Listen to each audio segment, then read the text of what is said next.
Hi friends, പുതിയ ഒരു വീഡിയോയിലേക്ക് എല്ലാവർക്കും സ്വാഗതം. അപ്പോൾ ഇന്നത്തെ വീഡിയോ എന്ന് വെച്ചാൽ ഇന്ത്യൻ ആർമിയിലുള്ള അഗ്നിവീർ പോസ്റ്റിലേക്ക് അപേക്ഷിക്കാനുള്ള ഏജ് ലിമിറ്റ് എന്താണ്, എഡ്യൂക്കേഷൻ ക്വാളിഫിക്കേഷൻ എന്താണ്, അതുപോലെ തന്നെ റിക്രൂട്ട്മെൻറ്റ് ഫിസിക്കൽ ടെസ്റ്റ് എന്തൊക്കെയാണ്, ഫിസിക്കൽ സ്റ്റാൻഡേർഡ്സ് എത്രയാണ് വേണ്ടത് തുടങ്ങിയ ഡീറ്റെയിൽസും കാര്യങ്ങളൊക്കെയാണ് ഇന്നത്തെ ഈ വീഡിയോയിൽ നോക്കാൻ പോകുന്നത്. അപ്പോൾ നിങ്ങൾ ആ വീഡിയോ അവസാനം വരെ കാണുക.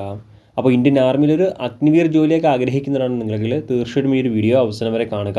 അതുപോലെ തന്നെ നിങ്ങളുടെ ഫ്രണ്ട്സ് ആരെങ്കിലും അഗ്നിവീർ ജോലിയൊക്കെ ആഗ്രഹിക്കുന്നുണ്ടെങ്കിൽ തീർച്ചയായിട്ടും ഈ ഒരു വീഡിയോ അവരിലേക്കും ഷെയർ ചെയ്ത് കൊടുക്കുക. ഇത്തരത്തിലുള്ള കൂടുതൽ വീഡിയോകൾക്കായി ചാനൽ സബ്സ്ക്രൈബ് ചെയ്യാത്തവർ സബ്സ്ക്രൈബ് ചെയ്യുക. സബ്സ്ക്രിപ്ഷൻ വരെ ബെല്ലൈക്കനിൽ ഓൾ എനേബിൾ ചെയ്താൽ മാത്രമായിരിക്കും ഇത്തരത്തിലുള്ള കൂടുതൽ വീഡിയോസ് നിങ്ങളുടെ ഫോണിൽ നോട്ടിഫിക്കേഷനായി ലഭിക്കുകയുള്ളൂ. അതുപോലെ തന്നെ നമ്മുടെ ടെലിഗ്രാം, വാട്സാപ്പ് ഗ്രൂപ്പിലേക്ക് ജോയിൻ ചെയ്യാൻ ആഗ്രഹിക്കുന്നുണ്ടെങ്കിൽ ജോയിൻ ചെയ്യുക. ലിങ്ക് താഴെ ഡിസ്ക്രിപ്ഷൻ ബോക്സിൽ ഉണ്ടായിരിക്കുന്നതാണ്. നമുക്ക് കാര്യത്തിലേക്ക് കടക്കാം. ഇന്ത്യൻ ആർമിയുടെ അഗ്നിവീർ റാലിക്ക് വേണ്ടി തയ്യാറെടുക്കുന്നവർ അല്ലെങ്കിൽ കാത്തിരിക്കുന്നവരാണ് നിങ്ങളെങ്കിൽ ഇപ്പോൾ തന്നെ നിങ്ങളെ എലിജിബിലിറ്റി ഉറപ്പുവരുത്തേണ്ടതാണ്. അതായത് നിങ്ങൾക്ക് അതിനാവശ്യമായിട്ടുള്ള ഏജ് ലിമിറ്റും അതുപോലെ തന്നെ എഡ്യൂക്കേഷൻ ക്വാളിഫിക്കേഷനും ഫിസിക്കൽ സ്റ്റാൻഡേർഡ്സും ഉണ്ടെന്ന് ഉറപ്പുവരുത്തേണ്ടതാണ്.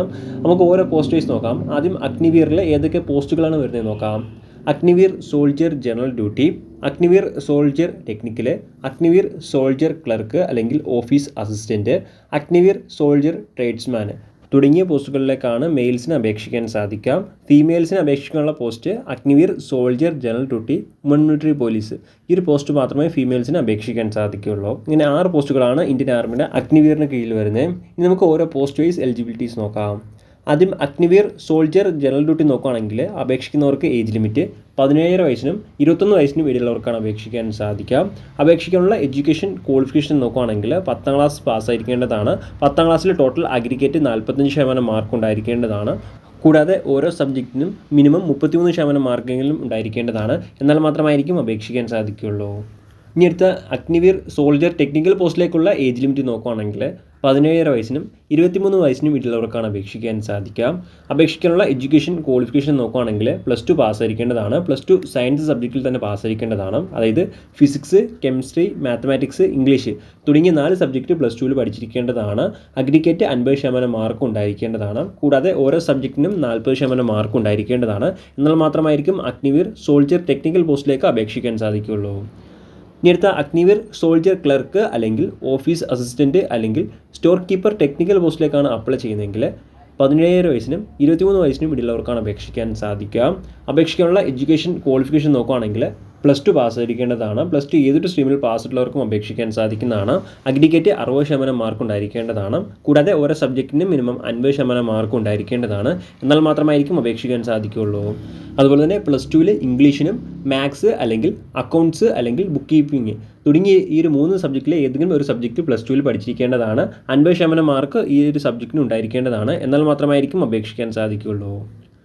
ഇനി അടുത്ത അഗ്നിവീർ സോൾജിയർ ട്രേഡ്സ്മാൻ പോസ്റ്റിലേക്ക് നോക്കുകയാണെങ്കിൽ അതായത് മെസ് കീപ്പർ, ഹൗസ് കീപ്പർ ഒഴികെയുള്ള പോസ്റ്റിലേക്കാണെങ്കിൽ 17 വയസ്സിനും 23 വയസ്സിനും ഇടയിലുള്ളവർക്കാണ് അപേക്ഷിക്കാൻ സാധിക്കാം. എഡ്യൂക്കേഷൻ ക്വാളിഫിക്കേഷൻ നോക്കുകയാണെങ്കിൽ 10ാം ക്ലാസ് പാസ്സായിരുന്നാൽ മതി. ഓരോ സബ്ജക്റ്റിനും മിനിമം 33% മാർക്ക് ഉണ്ടായിരുന്നാൽ ഈ ഒരു പോസ്റ്റിലേക്ക് അപേക്ഷിക്കാൻ സാധിക്കുന്നതാണ്. ഇനി അടുത്ത അഗ്നിവീർ സോൾജിയർ മെസ് കീപ്പർ അതുപോലെ തന്നെ ഹൗസ് കീപ്പർ പോസ്റ്റിലേക്കാണ് അപ്ലൈ ചെയ്യുന്നതെങ്കിൽ 17 വയസ്സിനും 23 വയസ്സിനും ഇടയിലുള്ളവർക്കാണ് അപേക്ഷിക്കാൻ സാധിക്കുക. 8ാം ക്ലാസ് മിനിമം പാസ്സായിട്ടുണ്ടെങ്കിൽ ഈ ഒരു പോസ്റ്റിലേക്ക് അപേക്ഷിക്കാൻ സാധിക്കുന്നതാണ്. കൂടാതെ ഓരോ സബ്ജക്റ്റിനും മിനിമം 33% മാർക്ക് ഉണ്ടായിരിക്കേണ്ടതാണ്. ഇത്രയും പോസ്റ്റുകളിലേക്കാണ് മെയിൽസിന് അപേക്ഷിക്കാൻ സാധിക്കുക. ഇനി അടുത്ത ഫീമെയിൽസിൻ്റെ പോസ്റ്റായ Agniveer soldier general duty, woman military പോലീസിലേക്കാണ് അപ്ലൈ ചെയ്യുന്നതെങ്കിൽ 17 വയസ്സിനും 21 വയസ്സിനും ഇടയിലുള്ളവർക്കാണ് അപേക്ഷിക്കാൻ സാധിക്കുക. അപേക്ഷിക്കാനുള്ള എഡ്യൂക്കേഷൻ ക്വാളിഫിക്കേഷൻ 10ാം ക്ലാസ് പാസ്സായിരിക്കേണ്ടതാണ്. 45% മാർക്ക് അഗ്രിഗേറ്റ് ഉണ്ടായിരിക്കേണ്ടതാണ്. കൂടാതെ ഓരോ സബ്ജക്റ്റിനും 33% മാർക്ക് ഉണ്ടായിരിക്കേണ്ടതാണ്. എന്നാൽ ഫീമെയിൽസിന് ഈ ഒരു പോസ്റ്റിലേക്ക് അപേക്ഷിക്കാൻ സാധിക്കുന്നതാണ്. ഇങ്ങനെയാണ് അഗ്നിവീറിൻ്റെ ഓരോ പോസ്റ്റിലേക്ക് വന്നിട്ടുള്ള ഏജ് ലിമിറ്റ് അതുപോലെ തന്നെ എഡ്യൂക്കേഷൻ ക്വാളിഫിക്കേഷൻ.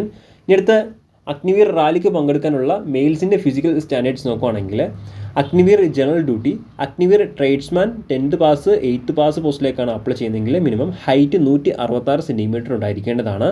അഗ്നിവീർ ടെക്നിക്കൽ പോസ്റ്റിലേക്കാണ് അപ്ലൈ ചെയ്യുന്നതെങ്കിൽ 165 സെൻറ്റിമീറ്റർ ഉണ്ടായിരിക്കേണ്ടതാണ്. അഗ്നിവീർ ക്ലർക്ക് അല്ലെങ്കിൽ സ്റ്റോർ കീപ്പർ ടെക്നിക്കൽ പോസ്റ്റിലേക്കാണ് അപ്ലൈ ചെയ്യുന്നതെങ്കിൽ ഹൈറ്റ് മിനിമം 162 സെൻറ്റിമീറ്റർ ഉണ്ടായിരിക്കേണ്ടതാണ്. ഇനി അടുത്ത ചെസ്റ്റിന് നോക്കുകയാണെങ്കിൽ ചെസ്റ്റ് എല്ലാ പോസ്റ്റിലേക്കും സെയിം തന്നെയാണ്. മിനിമം 77 സെൻറ്റിമീറ്റർ ഉണ്ടായിരിക്കേണ്ടതാണ്. കൂടാതെ 5 സെൻറ്റിമീറ്റർ എക്സ്പാൻഷനും ഉണ്ടായിരിക്കേണ്ടതാണ്. കൂടാതെ വെയിറ്റ് ഹൈറ്റിനും ഏജിനും അനുപാതത്തിലായിരിക്കേണ്ടതാണ്. ഇങ്ങനെയാണ് മെയിൽസിൻ്റെ ഫിസിക്കൽ സ്റ്റാൻഡേർഡ്സ്. ഇനി അടുത്ത ഫീമെയിൽസിൻ്റെ ഫിസിക്കൽ സ്റ്റാൻഡേർഡ്സ് നോക്കുകയാണെങ്കിൽ അപേക്ഷിക്കുന്നവർക്ക് ഹൈറ്റ് മിനിമം 162 സെൻറ്റിമീറ്റർ ഉണ്ടായിരിക്കേണ്ടതാണ്. വെയിറ്റ് ഹൈറ്റിനും ഏജിനും അനുപാതത്തിലായിരിക്കേണ്ടതാണ്. ചെസ്റ്റ് നോർമൽ ചെസ്റ്റ് ഉണ്ടായിരുന്നാൽ മതി. എക്സ്പാൻഷൻ നിർബന്ധമായിട്ടും 5 സെൻറ്റിമീറ്റർ ഉണ്ടായിരിക്കേണ്ടതാണ്. ഇങ്ങനെയാണ് ഫീമെയിൽസിൻ്റെ ഫിസിക്കൽ സ്റ്റാൻഡേർഡ്സ്. ഇങ്ങനത്തെ ഫിസിക്കൽ ടെസ്റ്റിൻ്റെ ഡീറ്റെയിൽസ് നോക്കുകയാണെങ്കിൽ ആദ്യം മെയിൽ കാൻഡിഡേറ്റ്സിൻ്റെ ഡീറ്റെയിൽസ് നോക്കാം. ഒന്നാമതായിട്ട് വരുന്നത് 1.6 കിലോമീറ്റർ റണ്ണിംഗ് ആണ്. 1.6 കിലോമീറ്റർ റണ്ണിങ്ങിനെ 2 ഗ്രൂപ്പായിട്ട് തിരിച്ചിട്ടുണ്ട്. ഫിനിഷ് ചെയ്യുന്നതിൻ്റെ അടിസ്ഥാനത്തിലാണ് 2 ഗ്രൂപ്പായിട്ട് തിരിച്ചിരിക്കുന്നത്. 5 മിനിറ്റിനും 30 സെക്കൻഡിനുള്ളിൽ ഫിനിഷ് ചെയ്യുന്നവർ ഗ്രൂപ്പ് 1ലും, 5 മിനിറ്റിനും 31 സെക്കൻഡിനും 5 മിനിറ്റിനും 45 സെക്കൻഡിനും ഇടയിൽ ഫിനിഷ് ചെയ്യുന്നവർ ഗ്രൂപ്പ് 2ലും. അങ്ങനെ 2 ഗ്രൂപ്പായിട്ടാണ് തിരിച്ചിരിക്കുന്നത്. അപ്പോൾ 2 ഗ്രൂപ്പിനും സെപ്പറേറ്റ് മാർക്കും കാര്യങ്ങളൊക്കെ ഉണ്ടായിരിക്കുന്നതാണ്. ഗ്രൂപ്പ് 1ൽ 60 മാർക്കും ഗ്രൂപ്പ് 2ൽ 48 മാർക്കും ലഭിക്കുന്നതാണ്. ഇനി അടുത്ത രണ്ടാമതായിട്ട് വരുന്നത് പുള്ളപ്സ് ആണ്. ഓരോ പുള്ളപ്സിനനുസരിച്ചിട്ടാണ് മാർക്ക് വരുന്നത്. മിനിമം 6 പുള്ളപ്പെങ്കിലും എടുക്കേണ്ടതാണ്. 10 പുള്ളപ്പ് എടുക്കുന്നവർക്ക് 40 മാർക്കും, 9 പുള്ളപ്പ് എടുക്കുന്നവർക്ക് 33 മാർക്കും, 8 പുള്ളപ്പ് എടുക്കുന്നവർക്ക് 27 മാർക്കും, 7 പുള്ളപ്പ് എടുക്കുന്നവർക്ക് 21 മാർക്കും, 6 പുള്ളപ്പ് എടുക്കുന്നവർക്ക് 16 മാർക്കും. അങ്ങനെ ഓരോ പുള്ളപ്പിന് അനുസരിച്ചിട്ട് മാർക്ക് ലഭിക്കുന്നതാണ്. മിനിമം 6 പുള്ളപ്സെങ്കിലും എടുത്തിരിക്കേണ്ടതാണ്. എന്നാൽ മാത്രമായിരിക്കും ഈ ഒരു ഐറ്റം പാസ് കിടക്കുകയുള്ളൂ. ഇനി അടുത്തായിട്ട് വരുന്നത് 9 ഫീറ്റ് ഡിച്ചാണ്.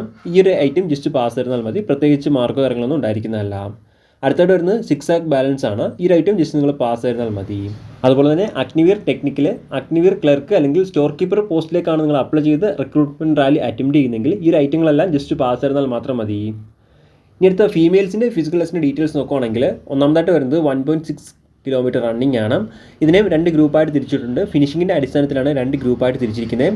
7 മിനിറ്റിനും 30 സെക്കൻഡിനുള്ളിൽ ഫിനിഷ് ചെയ്യുന്നവർ ഗ്രൂപ്പ് 1ലും, 7 മിനിറ്റിനും 30 സെക്കൻഡിന് ശേഷവും 8 മിനിറ്റിനിടയിൽ ഫിനിഷ് ചെയ്യുന്നവർ ഗ്രൂപ്പ് 2ലും. അപ്പോൾ ഗ്രൂപ്പ് 1ൽ മാക്സിമം എല്ലാവരും ഫിനിഷ് ചെയ്യാൻ ശ്രമിക്കുക. ഇതിനും മാർക്കും കാര്യങ്ങളൊക്കെ ഉണ്ടായിരിക്കുന്നതാണ്.